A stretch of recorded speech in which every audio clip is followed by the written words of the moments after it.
Idea video जमात 1 से 3 के बच्चों की वालिदा के लिए।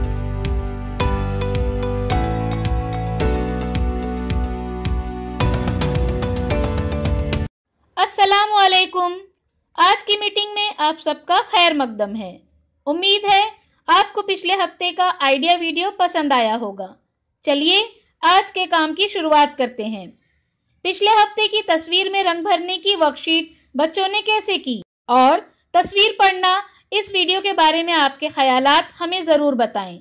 अब साथ में लाई हुई वर्कशीट हाथ में पकड़कर फोटो लेते हैं।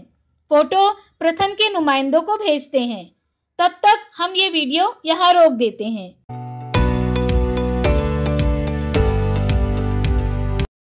चलिए अब आगे की सरगर्मी करते हैं, जिसका नाम है करके देखते हैं। तमाम वालिदा एक लाइन में खड़ी रहें।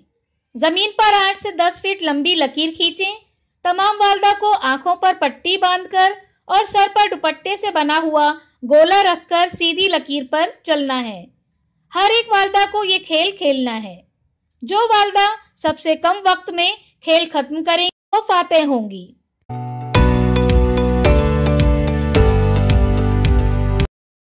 उम्मीद है ये सरगर्मी सभी वालिदा ने खुशी खुशी की होंगी। चलिए अब आगे की सरगर्मी करते हैं, जिसका नाम है कुछ नया सीखते हैं। छोटे बड़े हादसे आए दिन होते ही रहते हैं। अगर वक्त पर इलाज हो तो नुकसान कम होता है। आइए देखते हैं इब्तिदाई तिब्बी इमदाद के डब्बे में इलाज के लिए कौन कौन सी दवाइयाँ रखना जरूरी है। चलिए देखते हैं कि घर और स्कूल्स के फर्स्ट एड बॉक्स में क्या क्या होता है। हाइड्रोजन परऑक्साइड, इसकी बोतल पर H2O2 लिखा हुआ होता है, जो इसका कीमियाई फॉर्मूला है। हाइड्रोजन परऑक्साइड जख्मों को साफ करने के लिए इस्तेमाल किया जाता है।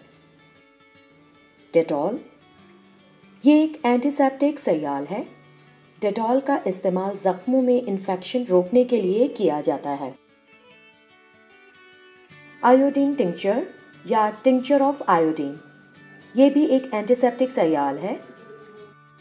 ये डेटॉल की जगह इस्तेमाल किया जाता है। पॉविडोन आयोडीन पाउडर, ये भी एक एंटीसेप्टिक है, मगर ये पाउडर होता है।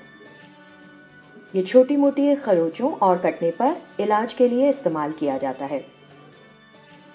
पॉविडोन आयोडीन मरहम, ये एक एंटीसेप्टिक है।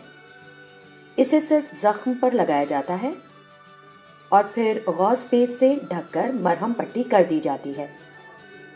बर्नॉल, बर्नॉल एंटीसेप्टिक और एंटीबैक्टीरियल यानी जिरासिम कश है और ये पेस्ट या मरहम की सूरत में होता है। ये छोटे मोटे जख्म जलने, छिलने और कटने के इलाज में काम आता है। क्रेप बैंडेज, ये कपड़े की लंबी पट्टी का बंडल होता है।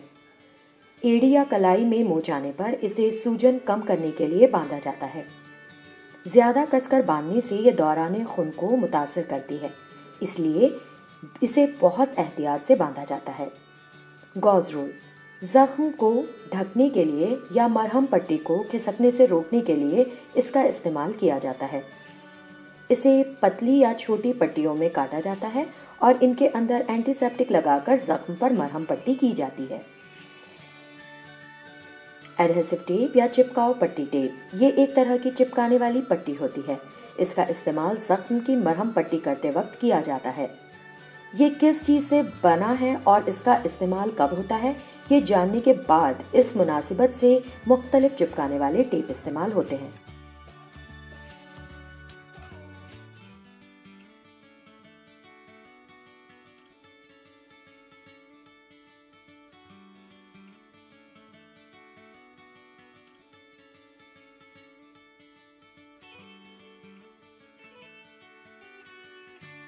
बैंडेड, एक तरह की चिपकने वाली पट्टी होती है जो छोटे मोटे जख्म के इलाज में इस्तेमाल की जाती है।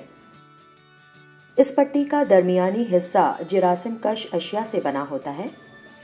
दरमियानी हिस्से के दोनों जानिब की पट्टी जिस्म पर चिपकाने के काम आती है। कैंची, गॉज रोल, चिपकाओ पट्टी को काटने के लिए। फोर्सेप्स, जख्म से चिपके हुए लकड़ी के जर्रात या नुकीले टुकड़े निकालने के लिए। और गेज और कॉटन को पकड़ने के लिए फोर्सेप्स का इस्तेमाल किया जाता है। ग्लव्स, दूसरों को फर्स्ट एड देते वक्त इन्फेक्शन या बीमारी से खुद का बचाव करना बहुत ज़रूरी है, इसलिए ग्लव्स इस्तेमाल किए जाते हैं। चलिए देखते हैं कि इन सभी चीज़ों को मुनज़्ज़म तरीके से कैसे रखा जाता है। Crepe bandage, Dettol, iodine tincture, hydrogen peroxide, Burnol, povidone iodine मरहम, adhesive tape, bandaid, cotton roll, gauze roll, pyodine iodine powder, micropore adhesive tape, कैंची यानी सिजर्स, फोर्सेप्स, ग्लव्स। तो अब हम अपने फर्स्ट एड बॉक्स के साथ बिल्कुल तैयार हैं। ख्याल रहे कि फर्स्ट एड बॉक्स की तमाम चीज़ें आप इस्तेमाल करें या ना करें, एक मुनासिब वक्त के बाद इन्हें बदलना ज़रूरी है। इस वीडियो का फ़ायदा आपको कैसे हो सकता है, इसके बारे में तमाम वालदा बारी बारी ग्रुप में बताएं।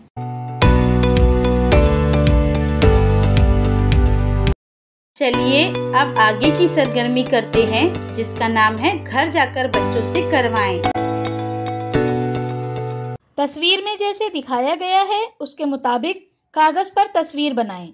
सिक्कों के ऊपर कागज में दी हुई तस्वीर रखें। तस्वीर पर मोमी रंग या पेंसिल रगड़ें। क्या बच्चे को इस वर्कशीट को करने में खुशी मिली? इस तजुर्बे को हमें ज़रूर बताएं। आज की सरगर्मियां यहाँ पर ख़त्म होती हैं। ऐसे ही नई मालूमात और सरगर्मियों के साथ अगले हफ्ते फिर मिलते हैं। तब तक के लिए अपना और बच्चों का ख्याल रखें। शुक्रिया।